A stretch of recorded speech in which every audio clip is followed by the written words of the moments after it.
This is SSPTV News, brought to you by Samsung Productions and the Hazleton Standard Speaker. We visit Kent Jackson's garden for another outdoor exploring adventure, and we have important information for college students in Pennsylvania next. Welcome everyone, and thank you so much for your time. I'm Ken Carr with your local information. Butterflies are a beautiful part of summer, and in our latest outdoor exploring segment, Kent Jackson explains how he welcomed them into his garden.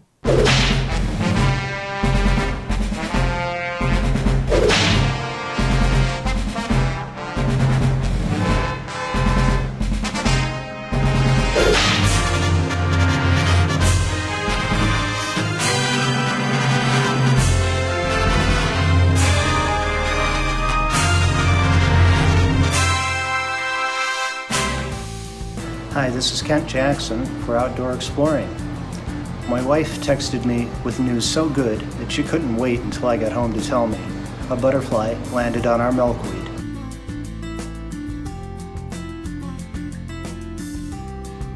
Emojis with smiles and hearts following her text showed her jubilation. We planted milkweed last summer by placing seeds from 2 packets in separate plots with topsoil and fertilizer. Result? Nothing. Whether it was the deer, rabbits, or my never-green thumb to blame, we gave up on the milkweed. Then this summer, a couple of plants with couplets of slender, pointed leaves started rising in our backyard. Karen began looking at pictures of plants, and when she saw the pink buds, she knew what it was: milkweed. We wanted to plant milkweed because it helps monarchs and other butterflies, which decline the more people clear plants on which the butterflies depend. Our friend Rick McCullough, Hazleton's butterfly expert, keeps us up to date on the migration of monarchs, and we turn to his family butterfly book for suggestions on welcoming butterflies into the garden. Rick advises growing a variety of plants that will bloom at different times, offering colors that attract butterflies, which especially enjoy purple and yellow, and putting plants where they won't block shorter plants from the sun. Puts down beach sand and other sources of salt, which gives males energy to mate. Water in a bowl enhances a yard for butterflies, but even waterless ponds of stones help. Between the stones, enough dew collects in the morning for butterflies to take a drink with their proboscis, a straw that they uncoil when thirsty.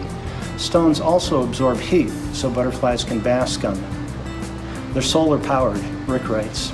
Our yard is shady, but we have some evergreens to block the wind and a mulch pile of fallen limbs on which butterfly eggs might pass the winter. I found chrysalises on the underside of our wooden deck, too. And while the milkweed buds towering over some daisies probably looks more like a soup line than a 3-star meal to butterflies, milkweed is an all-purpose plant for monarchs.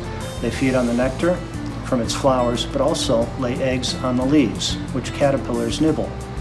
The butterfly that Karen spied on the milkweed was black and orange like a monarch, but it lacked the white spots of that traveling butterfly. Probably a great spangled fritillary, Rick thinks. Milkweed isn't just for monarchs or even reserved for butterflies. We've noticed a bee hovering around the pink plants.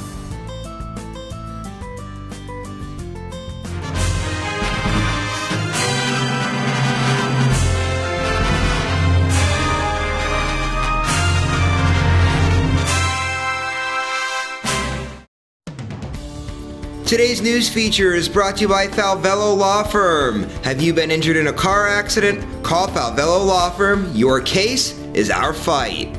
State officials are urging Pennsylvania students to submit their free application for federal student aid, known as the FAFSA, by August 1st.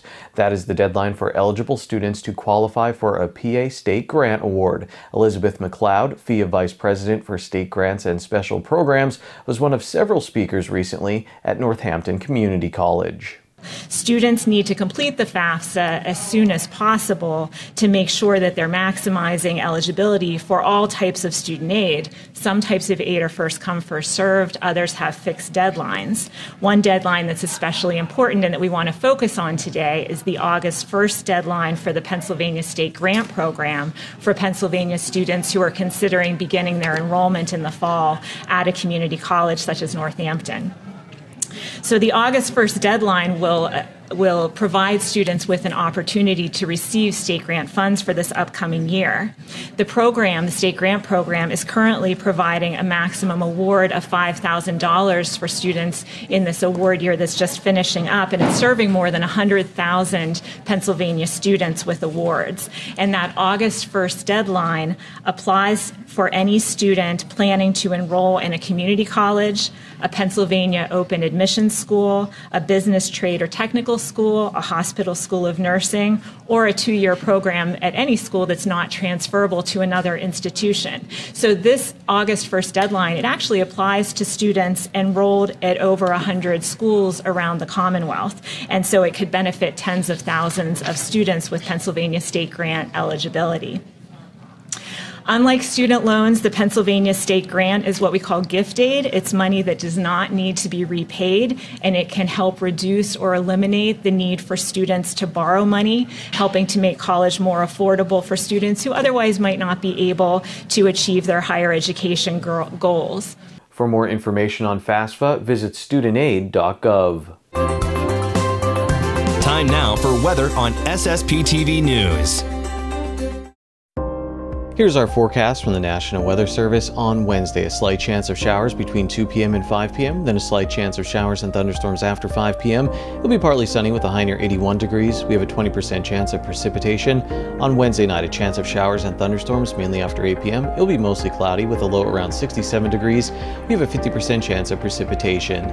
On Thursday, a chance of showers with thunderstorms also possible after 11 p.m. It'll be partly sunny with a high near 83 degrees. We have a 30% chance of precipitation. On Thursday night, a slight chance of showers and thunderstorms, then a chance of showers after 11 p.m., mostly cloudy with a low around 65 degrees. We have a 30% chance of precipitation.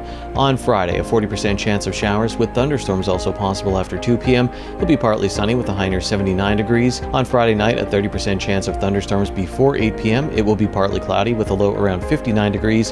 On Saturday, mostly sunny with a high near 79 degrees. And Saturday night, partly cloudy with a low around 59 degrees. Coming up next, we'll hear what the Schuylkill Conservation District has planned for this year's Schuylkill County Fair. And later in sports, former Major League manager Joe Maddon talks about the Hazelton Integration Project and how his new family pasta sauce will help the organization.